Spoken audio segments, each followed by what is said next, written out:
As I mentioned before, the file object encapsulates properties of file or a path name as well. But what it doesn't have is any of the methods that we require for actually being able to use the file. In other words, being able to read and write to and from it. In order to actually perform I/O, we need other objects using appropriate Java I/O classes that already exist. One of them you're actually very familiar with. It's the scanner class. You've used it only as an input from a keyboard, but the scanner class is actually more general than that. It can be used to input from a file. It can also be used to input from a network source as well. The PrintWriter, you don't have quite the same experience with it, but it allows the opposite. That is, it allows you to write out to a file. In any case, we still need the file object to reflect the properties of the particular file that we're trying to use, but we're going to have to use that in conjunction with either PrintWriter or Scanner or both in the event that we want to write to our file or read from our file. Since you're already fairly familiar with the scanner, we won't take a look at a UML diagram for it. The only difference now is that instead of using it to represent input from and coming from the keyboard, you're going to instead use it in very much the same way, but for input coming from a file instead. However, here is the UML diagram for PrintWriter, which you haven't got experience with, and this will allow us to write data out to a file. You can see there's a number of methods. First of all, one that allows us to create a PrintWriter for a specific file. That means preparing it so that we can actually generate output and write it to the file. We can write strings to the file using the print command on our PrintWriter object with an argument of a string. We can print a character if we pass it a character instead. We can print an entire array of characters by passing the array to the print method. We can also pass an integer or long or float or double or boolean to the print method, and it will prepare the particular object that we've passed, or primitive that we've passed in this case, appropriately and print it into the file in a form that makes sense. So in other words, if you print a boolean, you're actually going to get the word true or the word false according to the Boolean value. If you print a double, you're going to get a string of decimal digits with a decimal point in the middle representing its value.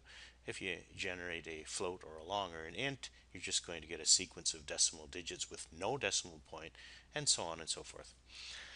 There's also overloaded print line methods and overloaded print methods as well.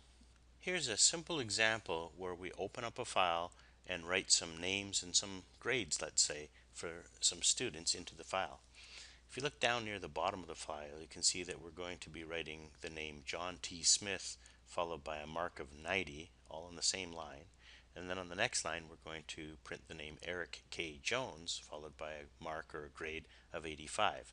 So let's dissect this program and see how it works. So starting at the main method, the first thing we do is we create a file object. So we have java.io.file, and then we make up a name. We call it file in lowercase. And we say equals new java.io.file, and then we give the name of a file name, scores.txt. The next thing we do is check to see if the file actually exists. And if the file does exist, we're not going to overwrite it. So we've decided that that's how we want to behave in the event that the file's already there. So we have our file object now, and we can check to see if it exists using the exist method. So we do so if file.exists, and if that's true, then we're going to print a message that states the file's already there, and we're going to exit, and we won't do anything more. In other words, we don't want to overwrite the file if it's already there. Next thing we do, we can only get this far, of course, if the file did not exist, so then we're going to create the file, and we're going to do it using the PrintWriter that you saw earlier.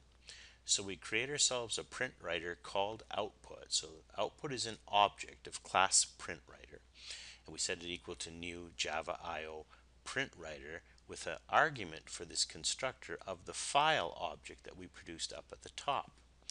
So this will now open the file scores.txt so that we can write to it. And then we write the formatted output as we already discussed near the bottom of the slide here. Output.print, and we give a string, because remember, a string is a valid argument for the print method. The print line method for output is also valid with an integer, and print line will simply append, as you're very well aware from using system.out.println. It'll just append a new line character to the end of whatever we print. Next, we print another string with no new line character, Eric K. Jones, but there is a blank on the end of it, you'll notice. And then we print with a new line character the number 85. And then we're all done, so we close the file using output.close. And that is our first experience writing a text file. Now is a good time to introduce the idea of try with resources. This sounds like a try catch block, but it's not. It's a completely different mechanism.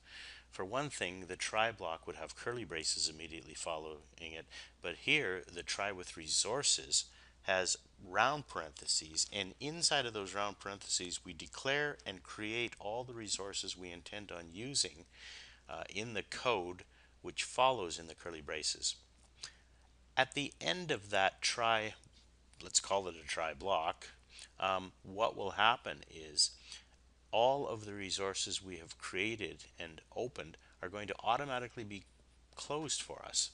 You'll notice that in the previous slide, when we finished using the resources, that is, we opened a file, which is a resource, we wrote some things to it, and then we explicitly closed it on our own using file.closed.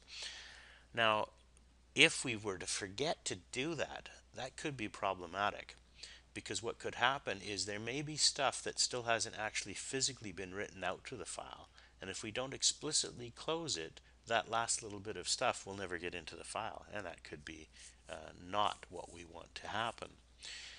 By using the try with resources, you avoid that problem completely, because closing of the file becomes automatic. As soon as you're done the try and you move on, it knows to automatically close every single resource that you had opened. So you no longer need to worry about that as a programmer. On this next slide is essentially the same program that we already saw before, with a couple of small changes. First of all, creating and opening the file is now within the scope of a try with resources, and we've removed the explicit output.close that we had before because it's no longer necessary. In other words, because we're using this try with resources, the file will get automatically closed for us so that we no longer have to worry about that.